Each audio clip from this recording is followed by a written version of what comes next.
The Galactic Empire was old. It stretched across thousands of star systems, ruled from the shining throne world of Archaeas. Countless species lived under its banner, some proud, others fearful, but all obeyed the iron rule of the Emperor. For centuries, no power had dared to rise against it. To the Empire, the galaxy belonged to them alone. But in the far edges of known space, in the uncharted dark, the Empire's ships discovered something strange. A fleet of explorers, led by Captain Dareth, traveled through the silent void beyond mapped territory. Their mission was simple: search for new resources, find habitable planets, and expand the borders of the Empire. For weeks their journey was uneventful: empty stars, dead rocks, and endless space. Then, without warning, their sensors lit up with an anomaly. A structure floated in the shadow of a cold, dying sun.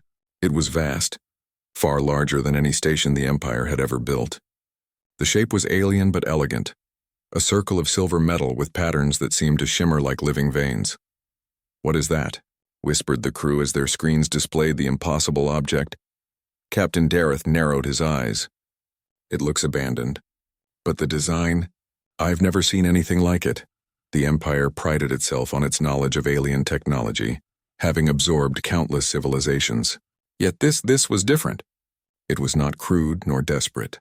It was purposeful, graceful, and strangely alive. The ship drew closer, its scanners reaching out. At first, the system could not even understand the materials. The metals were unknown, the energy readings unstable. Then a discovery chilled the crew. Inside the central core of the station, symbols glowed faintly on the walls. The translation system struggled, flickering through languages. Finally, a word appeared on their screens: human. The crew looked at one another, confused. The word was simple, yet carried weight. Some whispered that it was only a myth, an old story told in shadows. But to see it written in a place so ancient made their hearts pound. The captain ordered a landing party. As their small shuttle approached the structure, the station stirred. Lights awakened, running along the walls like rivers of fire. The silent machine seemed to recognize them. When the crew stepped inside, they felt an odd pressure, as if the air itself carried thought. The walls hummed faintly, responding to their presence. Doors opened without command, guiding them deeper. One officer, trembling, touched a panel. To everyone's shock, the symbols shifted, glowing brighter. The walls pulsed, almost like a heartbeat. "Captain," the officer whispered, It feels alive." They moved deeper until they reached a great chamber filled with strange devices. Floating orbs of light hovered, and in the center stood a black pedestal.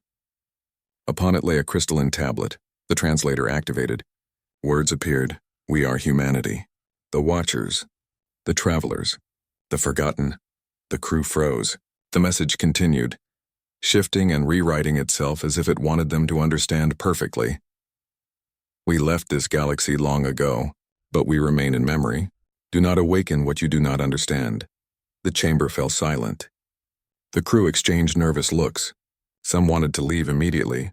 Others argued this was the greatest discovery in history. Captain Dareth, prideful and loyal to the Empire, chose to report everything. "Prepare a full scan," he ordered. "The Empire must know of this." But as the scanners activated, the station responded violently. The air thickened, the lights turned red, and the ground shook. The machines screamed in tones too deep for comfort. The crew stumbled back as the orbs of light swirled into a storm. The pedestal's message changed: "You are not ready." The station threw them out. The corridors sealed, the doors slammed shut, and the shuttle was expelled into space by an unseen force. Alarms rang across their ship as strange energy burned through their systems. For hours the crew fought to regain control. When at last they escaped, they were shaken, pale and silent. Word spread quickly once they returned. The Empire's scholars were summoned. They pored over the records, the images, the translations. The word humanity appeared again and again. Many denied it. Others grew pale with fear. For in the deepest archives of the Empire, in sealed libraries none were allowed to see, there were whispers of a species erased from history, a species that had once walked among the stars not as conquerors, but as beings too powerful to control, the forbidden ones. And now, their traces had been found again. The Emperor himself was informed. In his golden throne room, he listened with narrowed eyes. The report spoke of technology beyond understanding, relics still alive after countless ages, and warnings that could not be ignored. The Emperor's advisors debated fiercely. Some argued the humans were extinct, long gone, and that their relics could be claimed. Others warned that awakening such power could destroy the Empire itself. But the Emperor was proud, and pride made him blind. He ordered expeditions to every corner of the uncharted void. "Find these humans," he commanded. "Bring me their secrets. And if they live, they will kneel." Across the galaxy, fleets began to move. Scouts vanished into dark sectors, searching for more stations, more relics, more whispers of the forgotten species. And one by one, they found them. Derelict ships that floated intact after millennia. Cities hidden beneath lifeless moons still glowing faintly. Towers of crystal that responded to touch. Everywhere the same symbols, the same word, written in countless forms. Human. At first, the Empire was thrilled. Here was technology to steal, knowledge to claim. But soon unease spread. Every relic seemed to react to their presence. Every discovery came with a warning. Crews began to vanish mysteriously. Ships returned empty, their crew alive but silent, eyes wide with something like reverence or terror. The Empire tried to hide the truth, but rumors leaked. In marketplaces, in starports, in the lowest levels of cities, whispers grew. The humans have returned. They are not dead. They are divine. What had begun as a discovery now became a shadow over the entire Empire. Fear moved faster than light, reaching worlds the Emperor had never even visited. The idea of humanity once erased was now alive again, and it struck something deep in every species' heart. The crew of Captain Dareth's ship were kept under guard. They spoke little, but when they did, their voices trembled.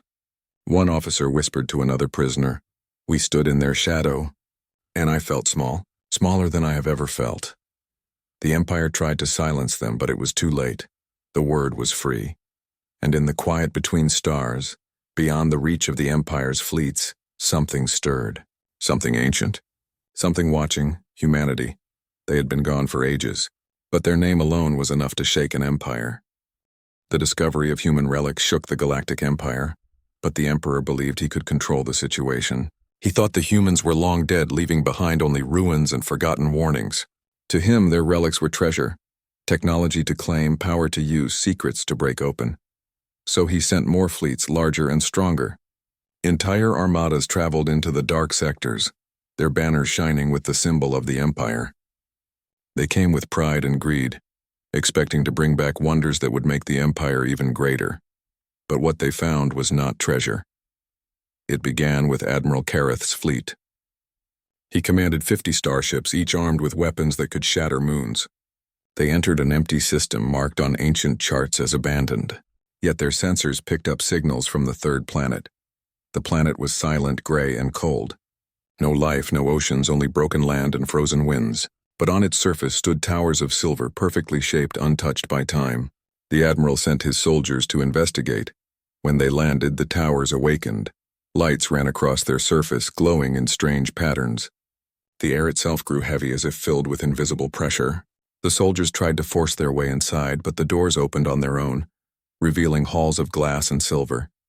Inside, they found symbols again. And in the heart of the largest tower, they saw them, humans. They appeared suddenly as if stepping out of the air. Tall, calm, and radiant, they looked nothing like the aliens the soldiers knew. Their eyes glowed faintly. Their presence filled the room like a storm. The soldiers raised their weapons, but before they could fire, every weapon turned to dust. Metal crumbled like sand, energy cells went dark, and armored suits fell apart. The humans did not move. They did not need to. One of them spoke. His voice was soft, yet it carried through every hall, every ship above, even into the Emperor's palace light years away. "You have come searching for power, but power is not yours to take." The soldiers fell to their knees. Some tried to run, but the humans did not stop them. They simply stood, calm as mountains, their presence overwhelming. On the fleet's command ship, Admiral Kareth shouted for explanations. "What are they? Why are they in my ship's systems?" But no one could answer. Screens went dark. Engines failed. One by one, every ship in the fleet lost power.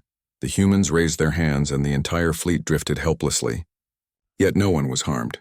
The humans spoke again. "Leave, tell your Emperor. Humanity has returned." Then, just as suddenly, they vanished. The fleet floated powerless for 3 days before systems restarted on their own.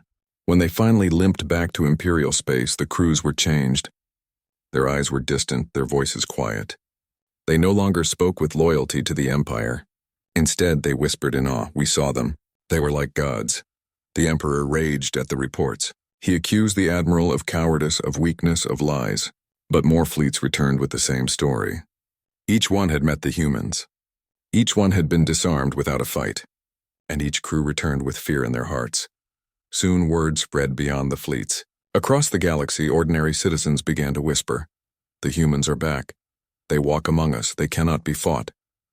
On distant colonies, strange events began. Farmers claimed they saw glowing figures walking the fields, touching the soil, and making barren land bloom again. Miners reported tunnels lighting up with soft human voices, guiding them to safety when walls collapsed. Starship crews told stories of seeing humans standing in the void of space unharmed, watching silently before vanishing. Whether these stories were true or not, no one could say, but the effect was the same. Fear. The Empire was built on fear. It ruled because people believed resistance was hopeless. But now something greater than the Empire had appeared, something that even the Emperor could not control. The Imperial court fell into chaos. Generals demanded stronger weapons. Scientists argued that the humans were using illusions or tricks. Priests declared the humans false spirits trying to test their faith. But every time the Empire tried to strike, they failed. A fleet sent to capture a human envoy simply vanished. Months later, the fleet was found drifting near the Galactic core. Not a single ship had damage, but every system was powerless, as if time itself had stopped. The crews were alive but silent, their eyes shining with something that looked like worship. An elite strike team of assassins tried to kill a human who appeared in a marketplace on a colony world. Before they could draw their blades, the human looked at them. Just a look. Every weapon shattered. The assassins fell to the ground, shaking, unable to breathe under the weight of his presence. The human only said, "You do not understand what you face." Then he disappeared into the crowd. The people of the Empire began to lose faith in their rulers. If the humans could not be stopped, then why fear the Emperor? Why obey his laws when beings greater than him had returned? The Emperor felt his throne shaking. He raged in secret, pacing in his chambers. They cannot return. They should not return.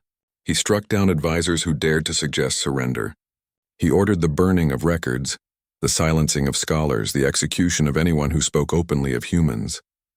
But it was too late. The idea was free. The fear was free. On the outer worlds, murals of glowing figures began to appear. Songs were sung of the humans' return. Small groups of believers formed, calling themselves the Awakened. They claimed the humans were not destroyers but guides, that they had come not to conquer but to show the galaxy a higher path. The Empire tried to crush these movements, but the harder they tried, the stronger they grew. Soldiers sent to break gatherings returned changed, whispering that they had felt something watching them, something vast and divine. The Emperor, furious and desperate, called his greatest council. In the golden hall of Arceus, under the light of 1,000 stars, he demanded answers. "Tell me how to kill them," he shouted, but none could answer. The humans had struck terror into the Empire without a single battle. Their weapons were not swords or cannons, but presence itself. Their very existence broke the will of armies and the faith of worlds. The Emperor looked at his trembling court and realized a truth that chilled him more than any blade. He was no longer the most feared being in the galaxy. The throne world of Arceus had never felt so uneasy. Its shining towers still touched the skies, its great halls still glittered with gold, and its fleets still circled above like iron guardians. But beneath all the beauty, fear spread like fire. The word had reached even the lowest levels of the city. Humans have returned. At first, the Emperor tried to silence it. He ordered soldiers to seize anyone who spoke the word too loudly. Streets were filled with patrols and public gatherings were forbidden. But the whispers did not stop. Instead, they grew. In every market, in every factory, in every home, people spoke of glowing beings who appeared and vanished, of fleets left powerless, of weapons turned to dust. The Emperor summoned his council. The imperial court was a place of pride. Hundreds of nobles, generals, priests, and scholars gathered in the golden chamber, each one kneeling before the throne. But that day their voices were not proud. They were nervous, trembling, uncertain. The Emperor sat high upon his throne of crystal and flame. His crown glowed with power, his robes shimmered with woven starlight. Yet his eyes were hard, filled with anger. "Tell me," he demanded, his voice echoing through the hall. "Who are these humans? What are they? And why do they walk unchallenged through my empire?" A silence followed. No one wished to answer. Finally, an old general stepped forward. His armor was scarred from 100 battles, his voice deep and steady. "My emperor," he said, bowing low. "They are enemies. Perhaps powerful, yes, but enemies all the same. Give me command of the grand fleets. With enough fire, even gods can bleed." The emperor leaned forward. "And what happened to Admiral Kareth's fleet, General? 50 ships armed with moon splitters, and yet not a single shot fired. Tell me, can your guns kill what they cannot even touch?" The general fell silent, shame burning his face. Then a scholar rose. She wore simple robes, her hands trembling as she carried ancient scrolls. "My emperor," she said softly, "these humans, they are not like us. They are not conquerors nor raiders. Long ago, before the empire was born, there are records of them, records erased but not destroyed. They left this galaxy willingly. They were beyond us then, and now they have returned." "Returned for what?" the emperor snapped. The scholar lowered her eyes. "To warn us." The hall erupted in noise. Some shouted that this was madness. Others whispered that it matched the stories told in secret for generations. The emperor struck his throne with his staff and the chamber shook into silence. "Warn us?" he hissed. "Or judge us?" No one dared to reply. Then the high priest, dressed in white and gold, rose from his seat. His voice was strong, filled with fire. "These humans are false spirits, my emperor. They are illusions meant to test our faith. They cannot be divine, for divinity belongs only to the eternal flame that you embody. We must show strength, burn their images, destroy their idols, and crush those who believe in them." The emperor's eyes narrowed. He liked the sound of this. The court cheered, but their cheers were hollow, forced, for even as they spoke, more reports arrived. A mining colony on the edge of the spiral had seen a human appear in their deepest tunnels. He had touched the walls and the rock split open, revealing rivers of pure crystal. The miners swore the man smiled, then vanished. They now refused to send their wealth to the empire, saying it belonged to the humans who had blessed them. On a desert world, starving farmers claimed a woman of light had walked their sands. Where she stepped, water flowed. Crops rose overnight. The farmers sang songs of her, calling her Mother of Rain. When imperial soldiers tried to arrest them, the ground itself rose and swallowed their machines. Even on Arcais itself, strange things happened. One night, citizens saw a glowing figure walking calmly across the sky, stepping on air as though it were stone. The city fell silent. People dropped to their knees. When soldiers tried to fire at him, their weapons cracked and fell apart. The figure raised a hand, and the night was filled with soft light. Then he was gone. The emperor heard these reports and felt his control slipping. His power had always been fear, but now his people feared something greater. The panic spread into his palace. Servants whispered in the halls. Guards hesitated at their posts. Even members of his court began to speak carefully, as if measuring their words in case the humans were listening. The emperor grew paranoid. He stopped trusting his advisors. He ordered spies to watch the nobles, the generals, even the priests. He demanded silence in the archives, burning scrolls that spoke too clearly of humanity's past. But the truth could not be burned. One night, the emperor dreamed. In his dream, he stood in his throne room, but the golden hall was dark, broken. His throne was cracked, his crown lay on the floor, and standing before him was a human glowing with soft light. "You have built your empire on fear," the figure said. "But fear cannot last. Fear breaks, fear crumbles. You will see." The emperor awoke screaming. The next day he doubled his guards, built walls of energy around his palace, and demanded weapons greater than ever before. Scientists were forced to design machines to attack what they did not understand. Still, the humans did not strike. They did not conquer. They only appeared again and again, reminding the galaxy that they were here. The people began to see them not as destroyers, but as divine. Movement spread faster. Groups calling themselves the Awakened grew bold. They painted human symbols on walls. They carried crystals said to glow when touched. They preached that the emperor's reign was ending. The emperor tried to silence them with executions. He filled prisons with thousands. Yet even in the prisons, stories spread. Guards reported strange voices in the night. Prisoners sang songs in languages no one had taught them. Some said glowing figures walked freely through locked doors, speaking gently, then vanishing. The Emperor felt his grip slipping like sand through his fingers. In his desperation, he called a secret meeting with his most loyal servants. Only 10 were allowed to enter the chamber, sworn by blood to never speak of what was said. They must be destroyed, the Emperor said, his eyes burning with rage. I will not share my throne with gods or ghosts. Find me a way to kill them. But none could answer. One by one, his advisors lowered their eyes. Some wept, others trembled. Finally, the youngest of them whispered, My Emperor, perhaps they cannot be killed. The Emperor's fury shook the chamber. He struck the boy down where he stood. But in that moment, the Emperor realized the truth that haunted him most. His empire was no longer united by fear of him. It was divided by awe of the humans. The empire was crumbling. Not with fire, not with war, not with betrayal, but with knowledge. Across the galaxy, the humans were returning, not as conquerors, but as something greater. Guides, teachers, and warnings. Every appearance, every whispered story, every miracle strengthened fear and awe in equal measure. The Emperor could not accept it. He could not bow to beings he had once considered myth. And yet, everywhere he turned, the truth pressed closer. It was the imperial scholar, Lord Selvin, who finally understood. He was old, thin, and often ignored in court. But he had spent decades studying forbidden histories, piecing together fragments of knowledge the Empire had tried to erase. Scrolls, tablets, and archives hidden for centuries now formed a story too clear to ignore. He gathered his notes in the palace library, working through nights illuminated by crystal lamps. Words from ancient records whispered to him. Humans transcended mortality. Humans left not to escape, but to explore truths beyond the stars. They returned only when the galaxy was ready, or in danger. Lord Selvin trembled as he realized the full meaning. The humans were not mere beings of flesh and blood. They were something more, something beyond even the Emperor's imagination. Their power was not in weapons or fleets, it was in knowledge, in presence, in the mastery of life itself. The Emperor demanded answers. Explain it to me, Selvin. What is this?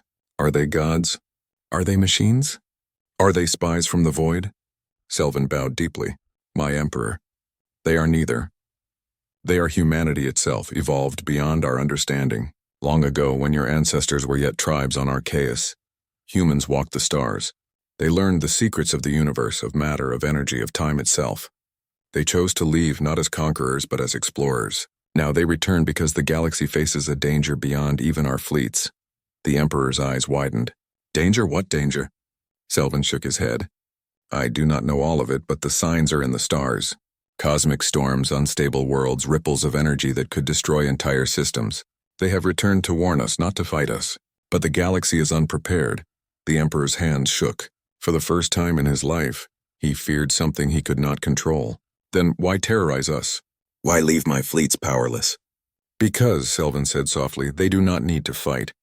Their presence alone reminds us of our limitations. Fear is not their weapon. It is the shadow of their power, something we feel simply by being near them. To the humans, the Empire is like a child walking on the edge of a cliff. They do not push. You push yourself by your own pride. The Emperor recoiled. Pride. That had been his greatest strength, his unbroken will, and now he saw it was his greatest weakness. Meanwhile, the humans continued their appearances across the galaxy.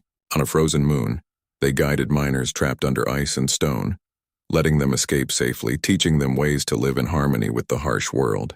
On desert planets, they created water from nothing but never to claim it. They left, always leaving the people amazed and changed. Word of their acts spread faster than any imperial decree. Some people began to question loyalty to the Empire. Why serve an emperor who cannot protect us? They whispered. Others traveled to follow the humans, leaving their homes, their jobs, their lives behind. They wanted to learn. They wanted to see the divine truth for themselves. The imperial fleets attempted to respond. The Emperor sent his greatest admirals, his most experienced generals. They tried to intercept the humans, to force them to obey. Each attempt failed. Ships were crippled without damage. Soldiers were stunned into silence. No weapons could harm them. One admiral, desperate, tried a direct attack. He led 20 starships toward a glowing figure appearing near a gas giant. The humans raised their hands and the Admiral's fleet was frozen mid-space. Not destroyed, not damaged, simply held powerless. They drifted for days, watching the human figure unable to fire. When the humans left, the fleet returned to normal, unharmed but shaken. Every failure spread fear deeper into the Empire. Scholars argued endlessly about what to do. Priests claimed humans were angels testing faith. Generals demanded impossible weapons. And the Emperor? The Emperor roared in frustration but knew he had no answer. Then, one day the humans sent a message. Not in words, not in ships, not in screens, but in the very sky. Across the galaxy, a wave of light appeared. It shimmered, forming symbols that every species could understand. No one could explain how it was done, but the message was clear. Prepare. The storm comes. Unity is strength. Division is death. The Imperial Council fell silent. Even the most loyal soldiers felt the weight of the message. Some began to fear that the humans were not here to punish, but that they were here to judge. Lord Selvin approached the Emperor again, this time with an urgent warning. My Emperor, the humans do not attack because they choose not to. But their warning is real. The galaxy faces a danger that your fleets cannot stop. Only by listening to them, by learning, can we survive. The Emperor's pride rebelled.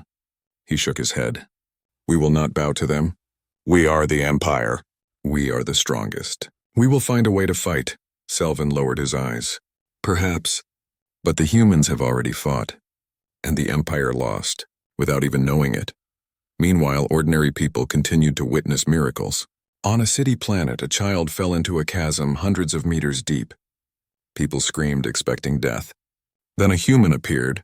The child was lifted, unharmed, as if floating on air.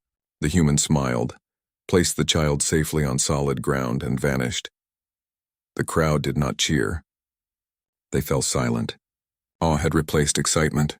Reverence replaced hope. Across the galaxy, similar events unfolded. Crops bloomed where none should survive. Floods were turned aside. Fires were contained without tools. And everywhere, humans never claimed ownership, never demanded loyalty. They only acted. The Empire tried to counter with propaganda, claiming humans were illusions, lies, tricksters. But the evidence was everywhere. People saw them, experienced them, and carried the stories home. Even soldiers began to speak quietly of humans as divine. The Emperor, alone in his chambers, realized the truth Selvin had been trying to tell him all along. The humans were not enemies. They were a higher form of humanity, a reminder of what the galaxy could become or lose if ignored. He clenched his fists, staring at the stars beyond his palace windows. Then why do they terrify us so? He whispered to himself. Selvin entered, bowing. Because, my Emperor, they remind us of our smallness, and fear is only natural when faced with greatness. The Emperor sat in silence. Fear, awe, and anger battled in his mind. The humans had not attacked. They had not conquered. Yet the Empire trembled more than it ever had in 1,000 years of wars. And that was their true power. The humans were back. They were divine. And soon, the galaxy would see that their return was not just an event. It was a transformation. The storm Selvin had warned about was real. And only the humans held the knowledge to survive it. The Empire had no choice. The choice now was simple: follow or fall. The galaxy had changed. The return of humanity, long forgotten and whispered about only in myths, had sent shockwaves that no weapon, no fleet, and no law could contain. Across the stars, the name human was no longer just a word. It was a force, a presence, a question. What are we truly capable of? The Emperor of Arceus felt it first in his throne room. Reports flooded in faster than he could read them. Ships abandoned their posts, governors ignored commands, and entire worlds began to follow rumors rather than edicts. The humans had not attacked, yet the galaxy shook with uncertainty. Report! The Emperor roared, standing atop his golden dais. His voice echoed through the grand hall, but even his guards seemed unsure. Their eyes flicked toward the sky outside the massive windows, as though expecting to see humans standing among the stars. The chief advisor, trembling, stepped forward. My Emperor, they have arrived on Calyx Prime. Citizens there. They no longer recognize your authority. They call the humans teachers, guides, and even saviors. The Emperor's fists clenched. Saviors? This is treason. Send the fleet. Before he could finish, a strange silence fell over the chamber. Every sensor, every monitor, every weapon on Arceus suddenly went dark. Officers looked at each other, bewildered, and then a voice, calm, firm, and gentle, filled the hall. You have built walls and armies to rule, yet your fear blinds you to what is greater. The galaxy is changing. You must choose. No one knew where the voice came from. No screens, no speakers, no known technology carried it. It was everywhere and nowhere, touching hearts and minds. The Emperor staggered, realizing he could not fight it. His own people were no longer listening to him. Across the galaxy, humanity had awakened a power far beyond the Empire's understanding. Faith, awe, and unity. On Calyx Prime, humans stood in open fields not with weapons, but with hands raised in teaching gestures. Children gathered around them. Farmers paused their work to watch. Scientists knelt, studying how humans could manipulate energy, matter, and light. And when a great storm descended upon the planet, a storm that could have destroyed cities, it bent away as if respecting the humans' presence. People called it a miracle. And in that miracle, they saw hope. The Emperor sent fleets thinking force would still work, but the fleets faltered. Ships refused to obey their commands, turning aside at impossible angles. Engines stalled mid-space. Weapons failed without explanation. Crews whispered of glowing figures walking among the stars, smiling and moving like the air itself. One admiral, desperate to regain control, reported trembling, "My Emperor, it is not a fight we can win. They do not strike, yet nothing we do works. They are beyond our fleets, beyond our weapons." The Emperor sat, his face pale, the weight of centuries pressing upon him. He had ruled through fear, through control, through intimidation, and yet, here was a force that made fear powerless. Across the galaxy, the Empire's citizens began to act on what they had witnessed. Governors abandoned commands that had long oppressed worlds. Citizens gathered in open squares not to protest but to welcome the humans. Entire fleets joined the humans' cause voluntarily, not through coercion but through awe and trust. The Empire's foundation began to crack. Even soldiers trained their entire lives to obey without question now questioned.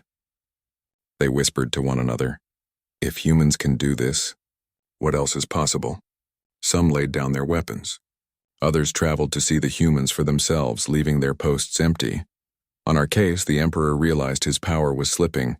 He called for his council one last time. The Golden Hall was tense, silent, filled with men and women who no longer feared him. The humans had changed the galaxy's heart faster than any army could.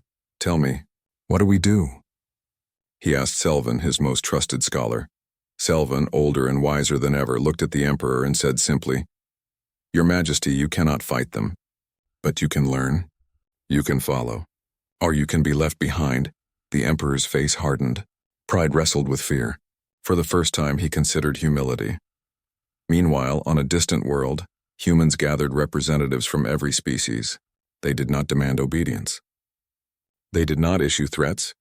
They only shared knowledge. How to harness energy safely, how to cultivate food in barren lands, how to heal bodies and minds. Their presence alone taught patience, wisdom, and balance. The galaxy began to awaken. Where there had been fear, there was curiosity. Where there had been conflict, there was collaboration. Worlds that once fought over territory now shared resources freely. Species that had never spoken found common ground, and everywhere the humans moved quietly, guiding without control, teaching without force, inspiring without rule.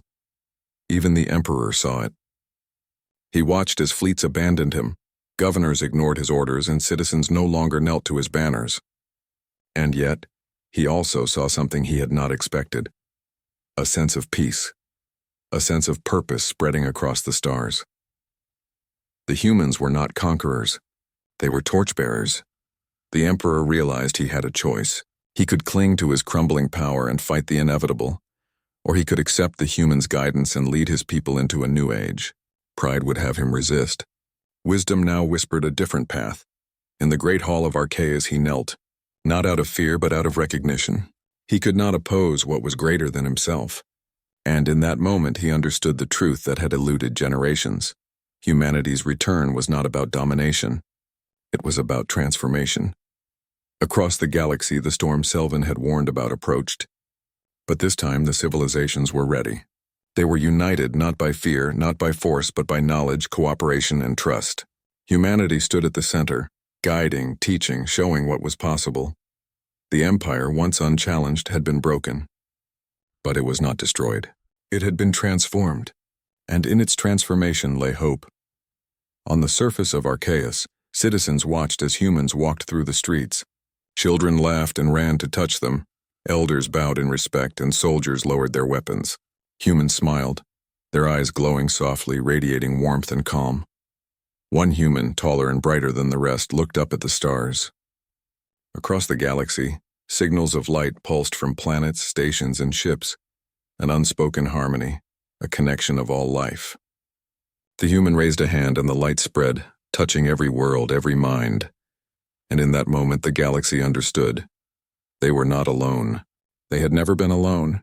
Humanity had returned not to rule, not to conquer, but to awaken what had always been possible. The emperor, kneeling in the palace, whispered softly, "We have been humbled, and yet we are free." The humans turned, walking among the people, silent yet present, their faces serene. The galaxy no longer feared them. It revered them, and in that reverence, every species found courage, every heart found hope, and every mind glimpsed the greatness that could be. The tale of the divine humans had reached its climax. The empire trembled not from weapons but from realization. The galaxy awoke not from conflict but from inspiration. And humanity, as torchbearers, reminded all life that true power lay not in fear, not in domination, but in knowledge, unity, and courage. The stars shone brighter that night, as if acknowledging the dawn of a new age, and in the silent glow of the cosmos the humans stood, watching, guiding, waiting, for the galaxy to reach the heights it had always been capable of.